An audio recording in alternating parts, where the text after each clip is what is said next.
আসসালামু আলাইকুম রহমতুল্লাহ। Unit technology ওয়ার্ল্ডের পক্ষ থেকে আপনাদের সকলকে স্বাগতম। আশা করি আপনারা সকলে ভালো আছেন। তো আমি আজকে আবারও একটি সিলিং ফ্যান নিয়ে এসেছি। যে সিলিং ফ্যানের সমস্যা হচ্ছে, যখন সুইচ অন করছে তখন ফ্যান ঘুরছে না, কিন্তু ভিতর থেকে ধোঁয়া বের হচ্ছে ফ্যানের, আর একটি পুড়ে যাওয়ার মতো গন্ধ বের হচ্ছে। তো প্রথমে এই ফ্যানটি আমি খুলে দেখব, এবং খুলে দেখার পর আউটসাইড থেকেই প্রথমে আমি কয়েল চেক করব এবং ক্যাপাসিটরগুলো চেক করে নেব। তো আমি প্রথমেই ক্যাপাসিটর এবং বাকি তারগুলো যেগুলো আছে সেগুলো খুলে নিচ্ছি। তারপর চেক করে দেখব যে আসলে এর প্রধান সমস্যা কি, কোনটা সমস্যা।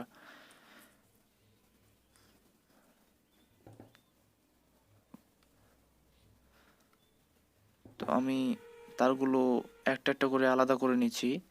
যেটি কমন পয়েন্ট সেটি থেকেও যে তার আছে সেই তারগুলো আলাদা করে নিচ্ছি। তো প্রথম অবস্থায় আমি ক্যাপাসিটর চেক করব যে আসলে ক্যাপাসিটর ঠিক রয়েছে কিনা, সেটি দেখে নেব। তো আমি ওইটি আউটসাইডে রাখলাম ফ্যানটি। এবার আমি ক্যাপাসিটরকে প্রথমে ডিসচার্জ করব এবং এর ভ্যালু দেখব যে আসলে কত মাইক্রোফ্যারাডের ক্যাপাসিটর এটি। তো এখানে তেমন কালার কোডটি বোঝা যাচ্ছে না, তো 3.5 আমি বুঝতে পেরেছি। ভিডিওতে বোঝা যাচ্ছে কিনা বলতে পারছি না। তো এবার আমি মিটার দিয়ে ক্যাপাসিটরটি চেক করব যে আসলে কত মাইক্রোফ্যারাড উপস্থিত রয়েছে।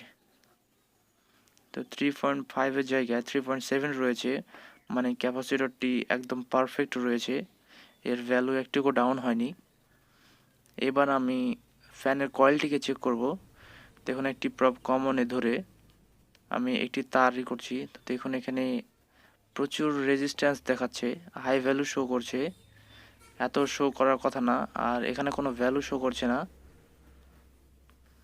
এই কয়েলটি কাটা রয়েছে ভেতর থেকে, আর এই কয়েলে প্রচুর রেজিস্ট্যান্স শো করছে। এখানে 200 থেকে 300-র মধ্যে আসবে, কিন্তু 1 ওহমস চলে যাচ্ছে। তো এবার আমি সিরিজ লাইন দিয়ে চেক করব, 100 ওয়াটের সিরিজ লাইন দিয়ে, যে আসলে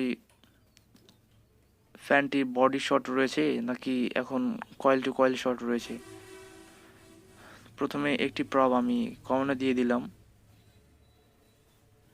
এবার স্টার্টিংটি চেক করছি। দেখুন, তো এই কয়েলের বডি শর্ট কোনো নেই, কিন্তু এই কয়েলের এতটুকু বাল্ব জ্বলবে না, এত বেশি বাল্ব জ্বলবে না, একদম একদম স্লো বাল্ব জ্বলে। মোটামুটি ফিলামেন্টটা দেখা যায়, একদম আলো কম হয়, কিন্তু এখানে প্রচুর আলো হচ্ছে। মানে এর যে স্টার্টিং কয়েল রয়েছে কোনোভাবে শর্ট রয়েছে, কয়েল টু কয়েল শর্ট রয়েছে, সেই কারণে এত জোরে জ্বলছে। তো ফ্যানটি খুলবো এবার। তো ফ্যানটি খোলার পর আমি লক্ষ্য করছি, দেখুন এখানে কয়েলের অবস্থা সম্পূর্ণভাবে, স্টার্টিং যে কয়েল রয়েছে সেটি জ্বলে গিয়েছে।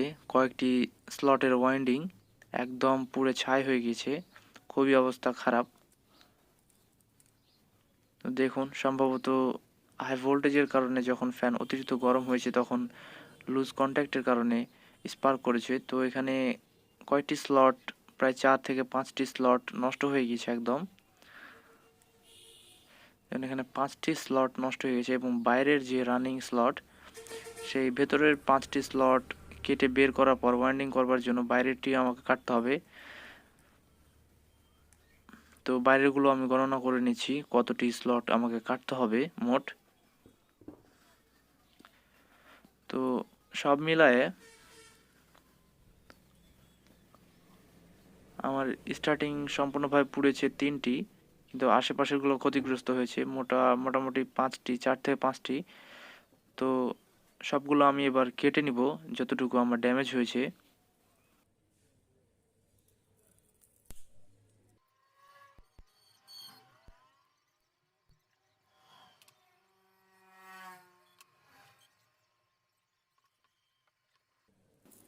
তো এইবার এখানে কিছু ফ্যাক্ট রয়েছে যেটা আমি আপনাদের দেখাতে চলেছি।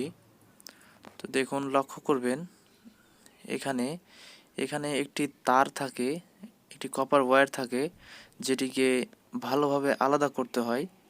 ভিডিওটা দেখতে পাচ্ছেন কিনা বলতে পারছি না। এই যে তার দেখছেন, এই তারটি ভালোভাবে আলাদা করে নেব, যেটি এই কয়েল থেকে আসছে। বাম দিকের কয়েল থেকে আসছে, যেটি পরবর্তীতে নতুন যখন আমি কয়েল ওয়াইন্ডিং করব তখন এই তারের সাথে কানেক্ট করে দেব, তাহলেই সার্কিটটি কমপ্লিট হবে। জোড়া দিয়ে দেওয়ার জন্যই এই কয়েলটি মূলত আলাদা করে নিলাম। ঠিক সেমভাবে এইখানে একটি কয়েল আছে যেটি বাম দিকে স্লট থেকে ডান দিকে আসছে,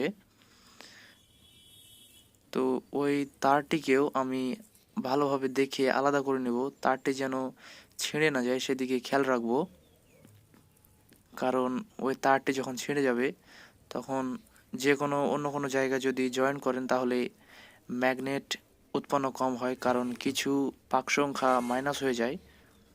তো সেটি খেয়াল রাখবো যেন অরিজিনাল যে তারটি রয়েছে সেই অরিজিনাল তারের সাথে জোড়া দেওয়ার এবং সে তারটি ভালোভাবে বের করে রাখার।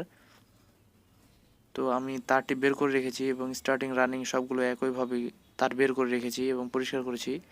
তো দেখুন আমি পেপার স্লট দিয়ে সব কিছু রেডি করে দিয়েছি, এবার ওয়াইন্ডিং করব। তো আমার কয়েল ওয়াইন্ডিং করার শেষ, কারণ আমি ভিডিওটি স্কিপ করেছি যতদূর পেরেছি, কারণ ওয়াইন্ডিংয়ের ভিডিও দেখালে অনেক লম্বা হয়ে যাবে। আমার ওয়াইন্ডিং কমপ্লিট, স্টার্টিংয়ের 4টি স্লট এবং রানিংয়ের 5টি স্লট। এবার ওয়াইন্ডিং শেষে আমি পুরো কয়েল সেলাই করে নিয়েছি এবং আউটপুটের যে তারগুলো রয়েছে সেই আউটপুটের তারগুলো আমি বের করে দিয়েছি ফ্যান থেকে। এবার আমি ফাইনালি চেক করব, একটা ফাইনাল চেক দিব যে আসলে কয়েলের রেটিং বা বডি শট সব কিছু ঠিক আছে কিনা। তো দেখুন এখানে 0.250 দেখাচ্ছে, যেটি রানিং কয়েলের ভ্যালু, এবং এবার স্টার্টিং কয়েলের ভ্যালু দেখুন 238 দেখাচ্ছে পয়েন্ট। তো এখানে কোনো বডি শট নেই, তো আমার কয়েল সম্পূর্ণভাবে ঠিক আছে। এবার আমি ফ্যানের যে ভার্নিশ অয়েল পাওয়া যায় সেই ভার্নিশ অয়েল আমি এই নতুন ওয়াইন্ডিং এবং সেলাইকৃত জায়গাগুলোতে আমি দিয়ে দেব, কারণ ভার্নিশের উপকার অনেক। আর ফ্যান বা ইন্ডাকটিভ যে সকল লোড রয়েছে সেই সকল লোডে অবশ্যই ভার্নিশ ব্যবহার করতে হবে। তো আমি ভার্নিশ দিয়ে শুকানোর পর 3-4 ঘন্টা শুকানোর পর এবার ফ্যানটি প্রস্তুত আমার ফিটিং করে নেবার জন্য। তো এটি ডাউন কভার এবং ডাউন কভারে বল বিয়ারিং আর টপ কভারে বল বিয়ারিং দুটো ঠিক রয়েছে, তাই বিয়ারিং আর চেঞ্জ করলাম না। এবার আমি ফ্যানটি ফিটিং করে নেব এবং ফ্যানটি ফিটিং করার পর আপনাদেরকে চালিয়ে দেখাবো। ফ্যানটি ফিটিং শেষ। এবার আমি প্রথমে 100 ওয়াটের সিরিজ লাইন দিয়ে ফ্যানটি চেক করব। আমি সুইচ অন করলাম, তো দেখুন সিরিজ লাইনের 100 ওয়াটের বাতি জ্বলছে এবং ফ্যানটি ঘুরতে শুরু করে দিয়েছে। এবার আমি সিরিজ থেকে এটি ডিরেক্টে পরিবর্তন করব। তো ডিরেক্ট লাইনে চলছে ফ্যানটি। তো ফ্যানের কয়েল জ্বলে গেলে কিভাবে আপনি ওয়াইন্ডিং করবেন এবং এর ওয়াইন্ডিং ডাটা কিভাবে বের করবেন এর মোটামুটি ডিটেলসের একটা ভিডিও রয়েছে। তো আমি কিভাবে এর ম্যাগনেটের দিক পরিবর্তন বা দিক ঠিক করতে হয় সে ব্যাপারে একটি ভিডিও নিয়ে আসবো। আজকের জন্য এতটুকুই। ভালো থাকবেন এবং সাবস্ক্রাইব করে পাশে থাকুন। ধন্যবাদ।